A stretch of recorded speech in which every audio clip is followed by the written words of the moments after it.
¿Quiénes son las ánimas que vienen a contarnos? ¿Qué piden de nosotros? ¿Acaso están sujetas por alguna cuestión material? ¿Es imposible creer ya en esto en el siglo XXI? ¿Sigue habiendo casos modernos? ¿Hay personas que tienen un don especial, una sensibilidad extrema para captar ese otro lado? ¿También ellos ven las ánimas? Creemos que esta noche en concreto es ideal para abordar estas cuestiones y hacerlo con una invitada de excepción. Os contaré una cosa más en este programa en el que podéis participar, por supuesto, como siempre. Esto es Milenio 3 en la cadena SER. Un momento que alguien a mí me dio otro gran susto. Bueno, esta noche se ha producido, esta misma noche, y en este lugar, en el estudio de la cadena SER, y luego contaremos hasta dónde se pueda, ha habido otra escena que nos ha puesto de nuevo el equipo el pelo de punta. Tengo que decirlo porque es la verdad. Y punto. Así ha ocurrido. Pero hace un tiempo, hace unos 7 años, alguien que yo ya conocía, pero no en profundidad, que aseguraba que tiene esa wifi, entre comillas, me vais a entender, esa capacidad de ver el otro lado, esa conexión, esa banda ancha con un universo que para los demás está opaco, pero que desde las más antiguas culturas siempre se ha creído en él y siempre ha habido personas concretas con diferentes envolturas que han tenido el don de penetrar en ese otro lado. Claro, Paloma Navarrete se presentaba ante mí como un auténtico enigma, un desafío a la lógica, porque si hablamos de lógica esto es imposible. No se puede ver el pasado, no se pueden ver las ánimas, no se pueden ver los espíritus. ¿O sí que se puede? Y entonces, hace 7 años ocurrió algo muy concreto. ¿Y sabéis por qué me impresionó tanto como aquella grabación en las Urdes hace 25 años? Porque yo sabía de la honestidad, de la fe de todo nuestro equipo, por supuesto de Paloma, que me lo ha demostrado una y otra vez, pero en aquel momento era como un experimento. Y ocurrió esto. Las cámaras lo grabaron y ahora yo os lo explico. Bueno, aquí hay alguien que me está siguiendo y por aquí su sitio y ahora está corriendo delante de mí. Es una niña y además se ha metido por ahí. Es una niña como de 15, 16 y corre y se ha metido por aquí, pero no sé por dónde, porque no hay. Aquí no hay una puerta y sin embargo es como si hubiera una puerta o ha habido una puerta. Esta noche Paloma Navarrete nos ha contado en la redacción, antes de ese momento álgido, que las fiestas de difuntos en la antigüedad iban del día 31 al 2, por lo tanto estamos en pleno cenit de esa cuestión, en pleno tiempo mágico. Esto era Tarragona y Paloma acudía al lugar sin saber ni siquiera dónde iba. Es que nosotros ni siquiera sabíamos la historia. Ella veía una puerta, la misma puerta que quizá es más amplia, más fácil de traspasar en estas fechas. Pero objetivamente allí había una especie de instalación, de un pasillo recto. ¿Qué puerta? Recuerdo perfectamente el rostro, porque lo grabaron las cámaras, de la concejala de Cultura, que pálida, como hoy algún miembro del equipo esta misma noche, decía, no, es que aquí había una puerta. Y aquí hubo una niña de esa edad. Y aquí hubo una niña que recibía inyecciones. Aquí hubo una niña recluida durante años. Y efectivamente, muchos años después, décadas después, esto se tapó, como quien tapa un mal recuerdo. Pero aquí había una puerta, aquí había un cuarto de juegos o de reclusión de una niña, tal y como Paloma lo había visto. En aquel momento el reportero, la concejala y yo mismo a kilómetros de Tarragona, viéndolo en una pantalla, me quedé absolutamente anonadado. ¿Cómo era posible?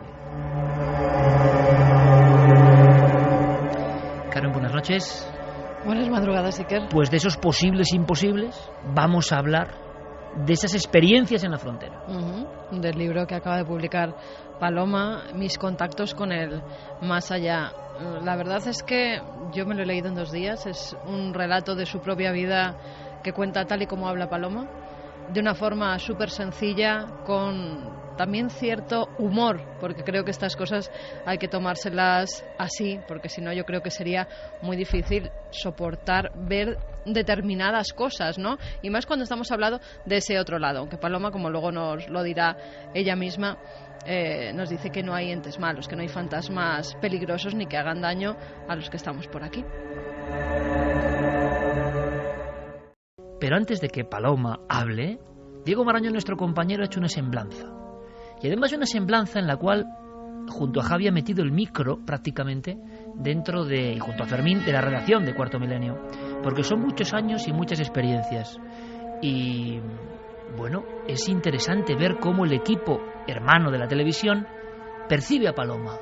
Porque nos hemos llevado esa sensación de quedarnos sin saber qué decir, sinceramente, ante lo que estaba ocurriendo. Y como todavía los medios son lejanos a la gente en ocasiones, ¿no? Y podéis pensar algunos que hay algún tipo de, no sé, truco, exageración. Y nosotros sabemos que no es verdad, y el gran esfuerzo es transmitir que es así. Vamos a ver si os lo cuentan mejor que yo. Es una introspección en este singular personaje, singular biografía, que yo creo que nos va a desvelar muchos secretos para aprender, que es lo importante.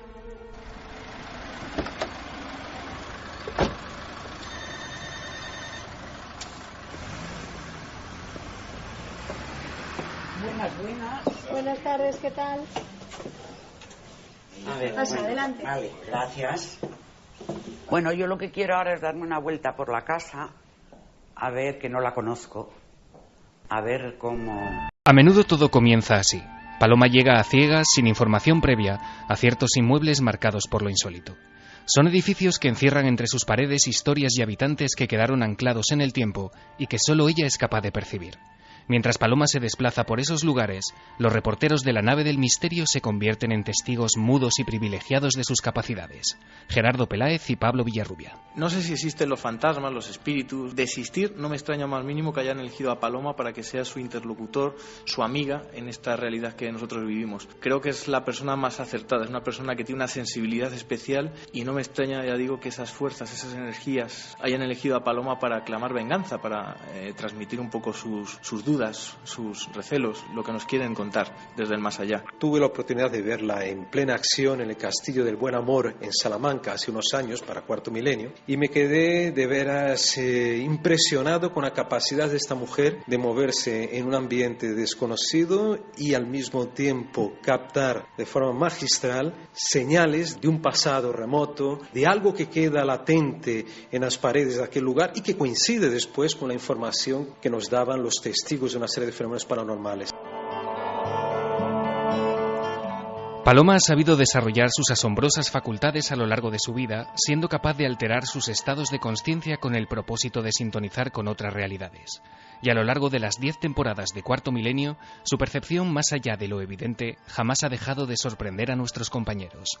Así lo confirman Carlos Largo y Nacho Ares. Desde luego he tenido la ocasión de trabajar muchas veces con ella y afirmo y reafirmo que nunca ha tenido información y siempre introduce el efecto sorpresa y que nos maravilla a todos. A Paloma Navarrete yo la conocía por su trayectoria de muchos años al frente del grupo EPTA. Todos los que me conocéis sabéis que soy de alguna forma un poco escéptico y ella es la que me ha abierto los ojos en muchas ocasiones a esa otra realidad que en ocasiones no creemos, ¿no?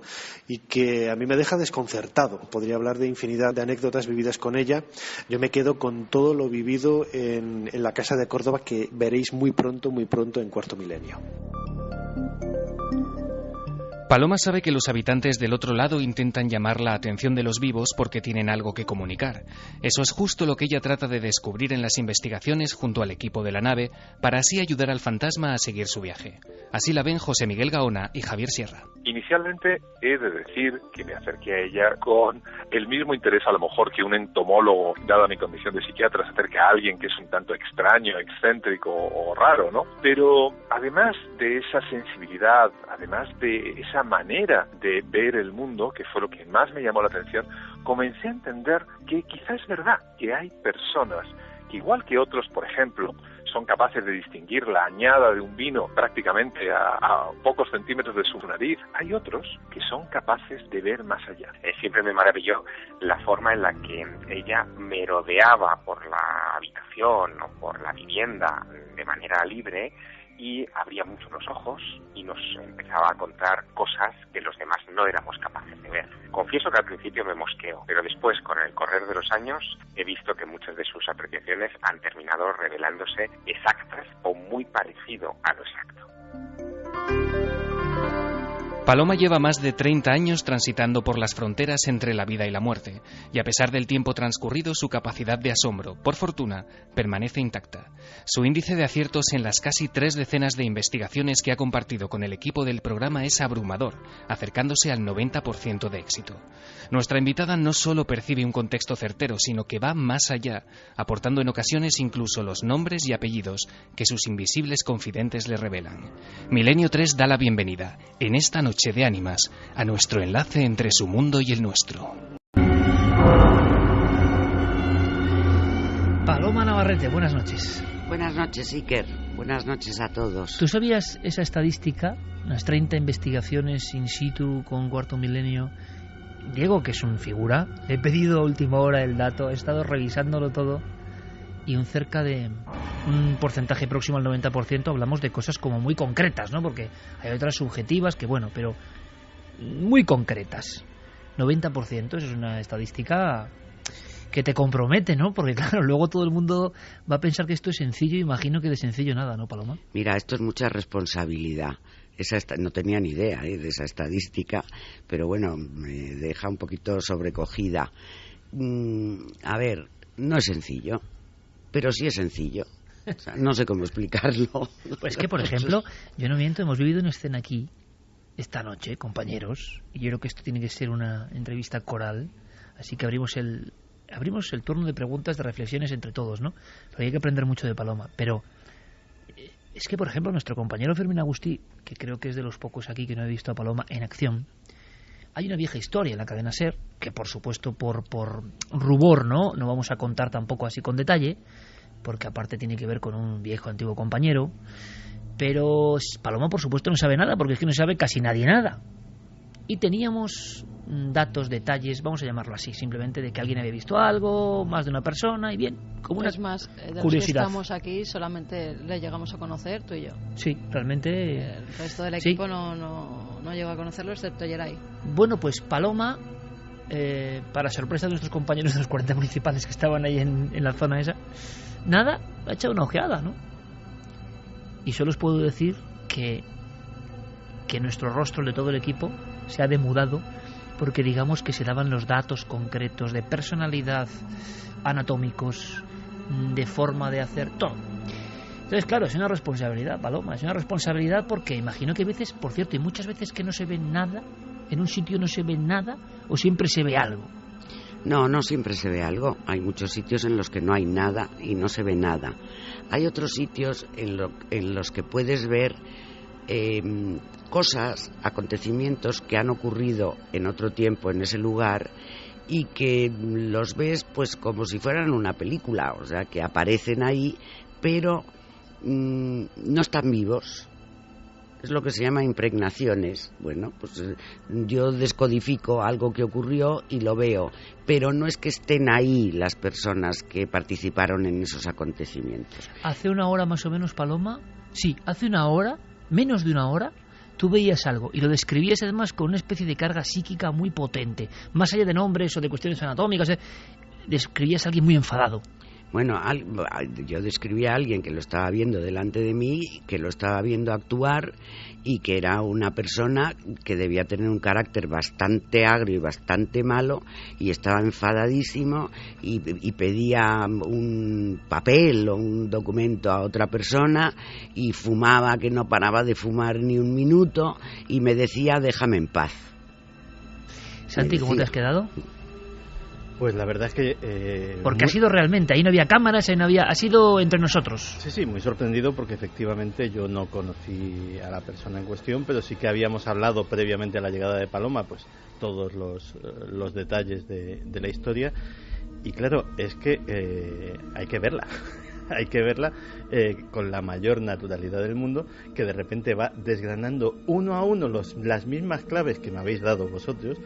Y sobre todo, lo más impresionante era la cara que ponías tú. Sí. Yo ha habido un momento que he dicho que me iba. Ha habido un momento que he dicho, ya no quiero saber más, porque teníamos que hacer los cortes, las músicas. Y menos mal que Geray no sabe de la historia, porque Geray sí sabe algo de esta historia, y espero que no, porque luego se queda. Pero vamos, no te imaginas, ¿sabes? Sobre todo, no describir algo, sino la naturalidad, que es lo que siempre asombra de Paloma. ¿No estáis de acuerdo conmigo, compañeros? La naturalidad. No hay ningún aspaviento, no hay ninguna teatralidad. Mira, yo de entrada tengo que decir que si hay un creyente en las capacidades de Paloma soy yo, lo cual me genera una cierta contradicción, porque como buen conspiranoico que soy un tipo muy celoso de mis secretos, que los tengo, y claro, tener delante a una persona que es capaz de ver más allá de lo aparente, pues me genera cierta inquietud. Pero claro, la humanidad de este ser maravilloso que tengo a mi lado es tan grande que siempre hemos tenido un buen rollo y una sintonía que me ha hecho olvidar esa capacidad que tiene y acercarme a ella sin ningún recelo. Eso en mí es mucho, ¿eh? Hay una cosa importante, Carmen, hay que decirlo.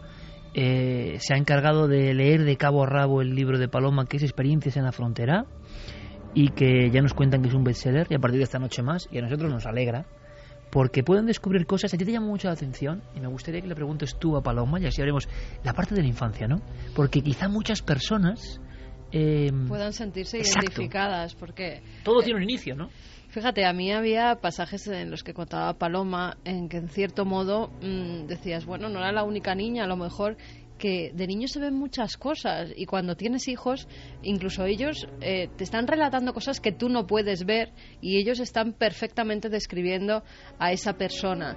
En el caso de Paloma era así, desde niña, y además parece que venía de algo que yo siempre también he tenido, pues la intuición, que pasa de la abuela a la nieta. Siempre hay una generación que se salta, que debe ser la madre, y la nieta es la que hereda esas ciertas capacidades de las abuelas. Y en el caso de Paloma, así lo cuentas. Pues sí, eso parece ser que es así. Y en mi caso lo ha sido. La abuela era gallega y tenía una percepción notoria, vamos, algo importante. Ella nunca habló de que fuera vidente ni de que viera cosas, pero sin embargo las percibía, y era la única que me entendía, además. Me bajaba a tierra de vez en cuando, eso es verdad, porque claro. ¿Qué es bajar a tierra, Paloma? Decir, cuidado. Pues, a ver, traerme a este lado de la frontera, claro. Y bueno, te llamaban Toñita la Fantástica. Me llamaban, ¿no? Toñita la Fantástica, me decía que eso eran sueños, cosas que yo veía y a personas que yo veía que las veía. Ella me decía que eso lo has soñado, que tienes unos sueños demasiado reales, que no son más que sueños. O sea, intentaba mantenerme en la realidad cotidiana, pero me entendía perfectamente, la única. Y yo me pregunto, es algo que tengo ahí, ¿recuerdas? Porque claro, un misterio es por qué de la infancia recordamos tan poco. Hay muchas teorías sobre por qué, si recordamos la maduración del cerebro, bueno, al final la sensación de que casi nadie sabe nada. Pero ¿tú recuerdas la primera visión de uno de estos de la otra frontera o del otro lado? ¿Se te ha quedado...? Yo recuerdo la visión más nítida que yo tuve, y además que fue repetitiva, fue la de la abuela Blanca, que era mi bisabuela. Yo no la había conocido, pero yo veía a una señora vestida a la antigua, que venía y se sentaba por la noche a los pies de mi cama y me arropaba, me miraba, me sonreía, me acariciaba, pero no me hablaba. Nunca me habló. Y yo sabía que era la abuela Blanca porque llevaba unos pendientes de zafiros y brillantes que eran leyenda en la familia, porque la historia de la abuela, en fin, había tenido y le habían dejado esos pendientes como único recuerdo de su padre. Y entonces, claro, cuando yo veía a esa señora con esos pendientes, yo decía, es la abuela Blanca. Y luego, claro, se lo contaba a la abuela, y la abuela me decía, pero si tú no la has conocido, pero si tú no sabes quién es, pero no, pues no, lo has soñado. Siempre me decía, lo has soñado, ¿no? Y yo creo que esa ha sido la primera, vamos, sería el primer fantasma que yo he visto sin tener conciencia de que era un fantasma. Oye, Paloma, ¿y en algún momento dado en esa niñez estuviste a punto de convertirte en una niña como otra cualquiera? Es decir, ante la respuesta de los padres, ante la respuesta del entorno, ante sentirse uno, y esto puede ser válido para muchos que nos escuchan ahora, uno no tiene la tentación de decir, oye, no sé, voy a borrar esto de mi mente, si es que está en mi mente. Pues quiero no. ser normal. Vamos a ver, yo me consideraba muy normal, pero yo veía cosas. O sea, eran dos facetas, digamos. Entonces, no, lo que sí ocurría es que me acostumbré a no contarlo. Pero lo seguía viviendo, porque es que eso lo vivía. Pero claro, ya a mis amigas ya me harté de contárselo y que me dijeran que yo me lo inventaba todo.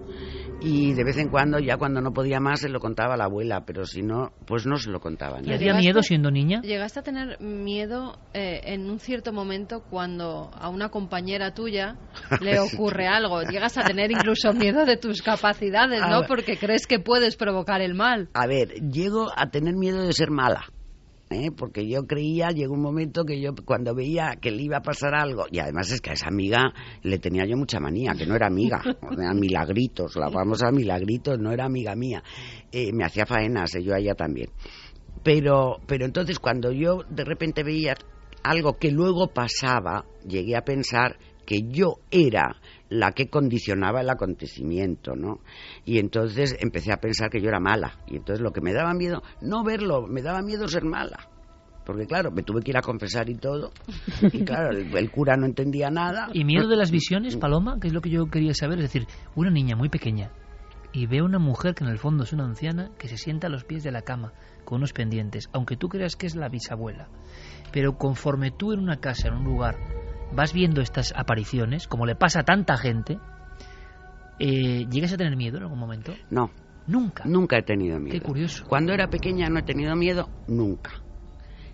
No, yo sabía que veía esas cosas, luego pasaban, pero igual que sabía que cuando me ponía los sombreros de mi tía Eugenia, la francesa, veía todo lo que ella había vivido y la veía a ella paseándose por París con ese sombrero puesto y con un traje determinado y lo pasaba pipa. Claro, luego ya sabía que si se lo contaba a la tía Eugenia se quedaba muy sorprendida y me decía, pero bueno, niña, ¿eso por qué lo sabes? Si no lo tienes que saber, ¿no? Entonces, claro, yo la tendencia era ya a callarme un poco. Paloma, hay mucha gente que nos escribe cuando tienen niños de corta edad, normalmente, que ven al típico amigo imaginario. Esos amigos imaginarios, los niños tienen la capacidad de verlos realmente como tú veías a tu amigo imaginario, que no era tal, no era tan imaginario, venía a visitarte continuamente. Vamos, era un amigo estupendo. Los niños ven muchas cosas, muchas, y tienen esa capacidad. Somos nosotros los que con la educación les vamos cortando y frenando esa capacidad, pero todos los niños la tienen y es normal que tengan un amigo imaginario y es normal que vean al abuelo que murió y que no le han conocido y es normal que el abuelo venga a jugar con ellos y ellos lo vean y estén encantados y no tienen miedo los niños. No tienen por qué tener miedo tampoco. Es que hay una cosa, normalmente no lo tienen. Y invitamos, por supuesto, a todos los miembros y al público, que va a ser muy interesante que reflexionen o que preguntan en esta noche de difuntos, noche de ánimas, con Paloma Navarrete, que es un lujo para todos nosotros. Vamos a saber más cosas de las que nos puede contar ningún libro, incluso el breve libro de Paloma, que aconsejamos, por supuesto, pero yo creo que va a ser una experiencia muy bonita. Hablando de los niños, que estoy seguro que va a interesar a muchos padres que ahora mismo nos escuchan, hace poco yo leí algunos estudios que me parece sorprendente y quizás sea una explicación, no lo sé. Se hablaba de un fenómeno que a mí me parece alucinante, poda sináptica.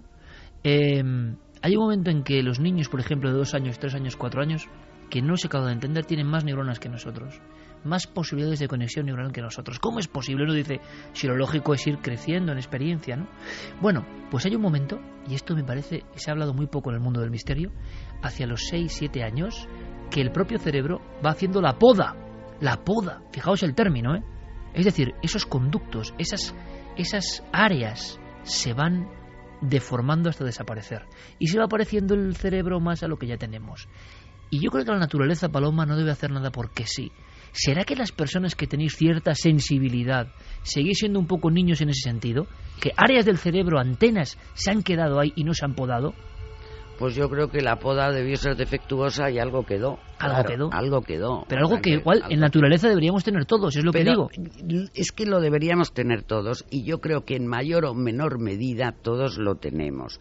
Porque vamos a ver, yo del cerebro no entiendo mucho, pero es posible que esas capacidades que el cerebro ha ido podando para que podamos llegar a la edad de la razón, que se dice los 7 años, o sea, que es decir, que ya el cerebro izquierdo empieza a funcionar a tope y el cerebro derecho, pobrecito mío, se queda ahí inactivo. Bueno, pues eso que desapareció en algún momento, estoy convencida que se puede volver a crear. Es decir, que se pueden volver a hacer esas conexiones. Qué bueno. Y por eso yo siempre digo, cuando me dicen, pero bueno, tú es que lo tenías de pequeña o es que has aprendido. No, señores, una bruja, como yo digo, yo me llamo a mí misma, una bruja nace y se hace. Decía Ramón y Cajal, Paloma, que uno modela su cerebro, en el sentido más científico, es decir, que si tú te acostumbras, hasta físicamente tu cerebro genera nuevas autopistas. Si tú dejas de usarlo, lo que pasa a los 7 años, eso se va reduciendo. ¿Habrá alguna forma de entrenar el cerebro? Es decir, quizá no pensemos en un don que de algún aspecto divino o cósmico se te ha concedido, sino en que tu cerebro se ha quedado más puro o más niño y esas antenas siguen muy activas, especialmente activas. ¿Es posible? De todas maneras, a mí mi chamán en Guatemala me tuvo 3 años machacadita currando, ¿eh? Ahora vamos a contar eso. No. Yo quería preguntar una cosa, a propósito de que estamos hablando de los niños, el día de la presentación de tu libro, allí estaban tus nietas, a las que además dedicas el libro, y hiciste una referencia a ellas como que, no sé si las dos o una de ellas había heredado, entre comillas, ese don, ¿no? Me pregunto yo si esto es así, si ha habido un salto, si tus hijas han tenido alguna capacidad, cómo llevan esto de tener una abuela bruja, cómo se lo habéis explicado, porque ellas parecían muy como asimilar que se está hablando de cosas muy normales allí. Hombre, claro, están acostumbradas. Ten en cuenta que en el salón de casa, encima de una mesa, hay una bola de cristal preciosa. Y desde pequeñas ha sido fascinante para ellas ir a asomarse a la bola de cristal. Y entonces siempre me preguntan, ¿y tú qué ves? ¿Y qué se ve? Y yo digo, bueno, pues a ver, y dime lo que está haciendo mi amiga fulanita en el cole, y dime, bueno, pues... Y yo le digo, pero bueno, vosotras también empezar a mirar, porque a lo mejor veis cosas, porque las cosas se pueden ver, así que están muy acostumbradas a jugar a eso, ¿no? Y las dos son muy perceptivas, pero sobre todo la pequeña es tremendamente intuitiva. Estás haciendo, por tanto, lo contrario que se suele hacer. Las personas lo que hacen es, niño, olvídate de eso de inmediato. Se produce la poda mental y empezar a guardar todo eso que un niño puede ver aparte en un cajón que no es realidad. Los padres empiezan enseguida, quizá por temor, por desconocimiento. Pues no lo sé, pero desde luego, en mi caso, yo lo que hago es potenciarlo lo que puedo, claro, porque es una riqueza mayor, ¿no? Y además porque así las niñas, si empiezan a desarrollar esas capacidades, nunca tendrán miedo. Y todo esto, Paloma, ¿tú lo notas? Es decir, el miedo quizás es lo que sirve como tijera para podar esas capacidades. ¿Somos nosotros los que inculcamos el miedo a los niños? ¿O el miedo es algo intrínseco que aunque tú les cuentes a tus nietas o a tus hijas que el fantasma no va a hacer nada, que el fantasma está ahí por algo bueno para proteger, ellas lo creen o el miedo está ahí? Vamos a ver, hay miedos ancestrales que todos tenemos cuando venimos al mundo, ¿no? Pero esos son muy determinados y pocos. Y los demás se los metemos nosotros. Se los metemos. Vamos, desde, ay niño, no hagas esto que te vas a caer. Ay niño, ay, cuidado. Metemos miedo a los niños. ¿Y crees que eso a lo mejor es lo que les va alejando de esa capacidad? Pues por lo menos colabora a alejarlos, porque si tú en vez de alejarlos de esa capacidad te interesas y les estimulas esa capacidad jugando, pues entonces ya el miedo desaparece, es un juego. Y en ese juego pues de repente puede aparecer el abuelo que viene a verme. Pero claro, una cosa es ver algo que casi todo el mundo ha podido y otra cosa son como capas, ¿no? Visiones mucho más precisas, tan precisas que vamos a ir salpimentando esta conversación en equipo con instantes que hemos vivido que nos dejan asombrados por la precisión. Y vamos con lo del chamán o con el aprendizaje, ¿no? Es decir, si uno tiene ciertas facultades, puede potenciarlas, puede convertirlas en algo que va más allá de ver sombras diluidas a ver personas que dan un mensaje. Hay un salto de ver algo difuso a como ha ocurrido esta misma noche, algo tan detallado. Hay un salto de ver, bueno, una especie de efigie que nos da miedo o nos da respeto, a ver nombre, datos, años. Hay un salto increíble, Paloma. Ese salto a veces hemos tenido la fortuna de recogerlo y registrarlo con las cámaras, como ocurrió aquí. Dice que él es de esta tierra y de esta iglesia. Ha vivido aquí toda su vida. Dice, toda mi vida y toda mi muerte. O sea que él sabe que está muerto. En la sacristía hay un libro donde pone mi nombre. ¿Cómo te llamas? Santiago. Bueno. Rodríguez. ¿Y qué más? Que del Arco. Y a mí me gustaría saber en qué época. 1813.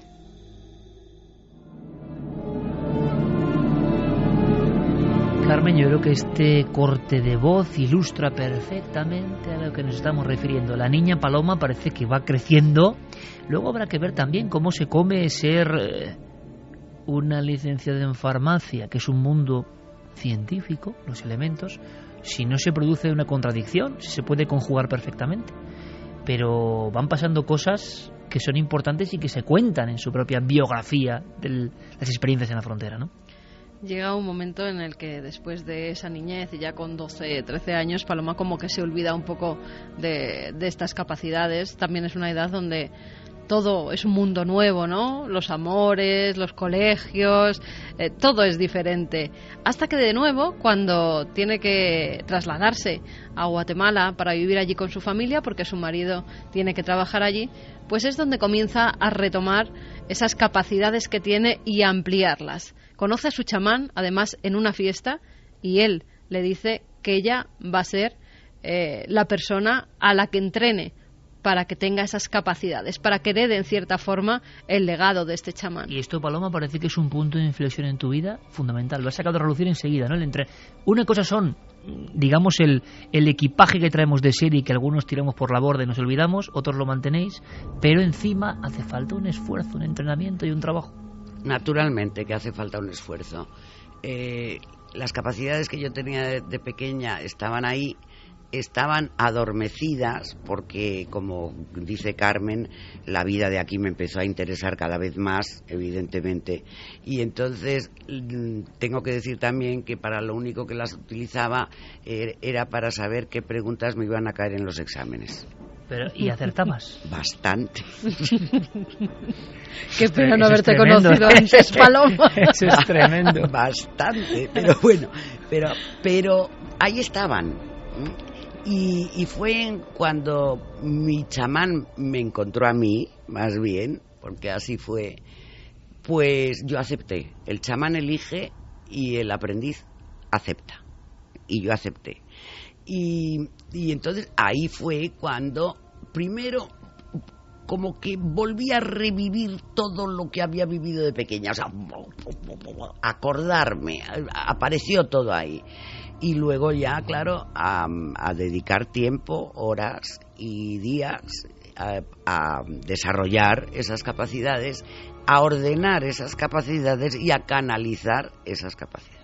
¿Y había pruebas que podemos visualizar que eran especialmente duras o que se te ponía, digamos, en tela de juicio? Hay una en un bosque que yo creo que Paloma ahí pasa bastante miedo, según lo cuenta. Bueno, ahí sí, ya te digo. Porque hay que ponerse en la situación también. Bueno. Eso fue, a ver, en toda iniciación hay una iniciación por los 4 elementos, es decir, por el aire, por el fuego, por el agua y por la tierra. Eso quiere decir que tienes que llegar a entender, a incorporar, a asumir la esencia de cada elemento, viviendo una experiencia con cada uno de los elementos. Bueno, entonces mi chamán estaba dispuesto a que yo pasara por esas 4 pruebas. Fueron muy interesantes todas, pero la que fue especialmente interesante para mí y vivida más intensamente para mí fue la experiencia de la tierra. Entre otras cosas porque la tierra es mi elemento. Yo soy signo de tierra, además, y me identifico muchísimo con la tierra. Y claro, don Diego, que era cruel y despiadado conmigo, pues me llevó una noche a una zona cercana a la ciudad donde ya era selva. O sea, los bosques en Guatemala son selva pura, ¿no? Y me dejó allí, sola. Me dijo, bueno, quédate aquí y ya vendré yo a buscarte. Bueno, me hizo que fuera bien equipada, contra los bichos, contra los mosquitos, contra los jejenes, que esos son mortales, que ponen como un acerico. Y me dejó ahí sola. Y ahí me empezó a entrar un miedo tremendo, o sea, miedo a veías lo que no había, o sea, miedo a animales que podían estar, miedo miedo a todo. Pero llegó un momento que estaba tan agotada, que me sentía tan desamparada, que busqué un sitio y había un árbol inmenso con unas raíces preciosas que salían de la tierra y un huequito. Y ahí me acurruqué, me tumbé y era como, simbólicamente, como si hubiera vuelto al útero de la tierra. Y ahí fue la experiencia más increíble que he tenido. Escuché los latidos de la tierra. La tierra latía. Y esos latidos me durmieron. Y me quedé dormida. Y cuando amanecía y apareció don Diego a buscarme, estuve toda la noche a buscarme, se quedó sorprendido, empezó a exclamar con alegría: «¿Te has dormido, Paloma? ¡Qué maravilla! La tierra te ha cogido, la tierra te has dormido». Claro, yo ahí salí, empecé a llorar de todo lo que había sido esa noche, a maldecirle, pero vamos, en castellano antiguo, no sé cómo deciros, se reía, se moría de risa. O sea, habías pasado la prueba porque te habías, digamos, conjuntado con la Madre Tierra. Exactamente. Y Paloma, has dicho la palabra el iniciado, ¿no? Y esto yo creo que nos interesa a muchos los que estamos en este equipo especialmente, porque podemos pensar, y ahora hablaremos de todo eso, lo más fenomenológico, ¿no? ¿Cómo son los fantasmas? ¿Son ánimas que quieren? Bien, pero lo que estás contando tú es tan importante o más, porque es la transformación personal, el rito de paso personal. ¿Y qué diferencia hay entre el no iniciado y el iniciado? ¿Qué llevas ya contigo para siempre a partir de esa experiencia? Mira, lo que llevas contigo es una identificación con esos 4 elementos y luego poder invocarlos, por decirlo de alguna manera, cuando los necesitas, que te ayuden en un momento que necesitas, por ejemplo, que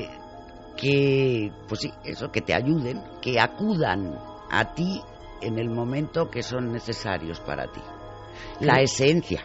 No quiere decir que cuando tú quieras montar un incendio, ¿verdad?, te concentres y se encienda. La esencia de ese elemento para situaciones de tu vida. El miedo, que yo creo que nos daría ahora mismo, y creo que muchos estarán identificados. Tú ahora te metes en un bosque a solas, y con estos sustos de Geray más, te metes en un bosque a solas, y lo decía muy bien el doctor Cardero, ¿no?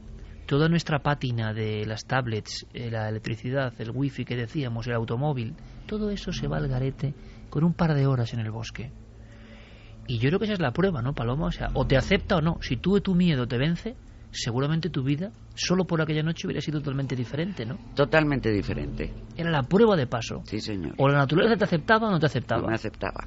Yo creo que hay unos códigos brutales, porque además tienen que ver con todos los grandes iniciados, ¿no? En el sentido de que hay un momento en que tienen que fundirse de verdad con la esencia de la vida y de la tierra, o no. Y lo demás sería quedarnos como en lo superfluo, ¿no?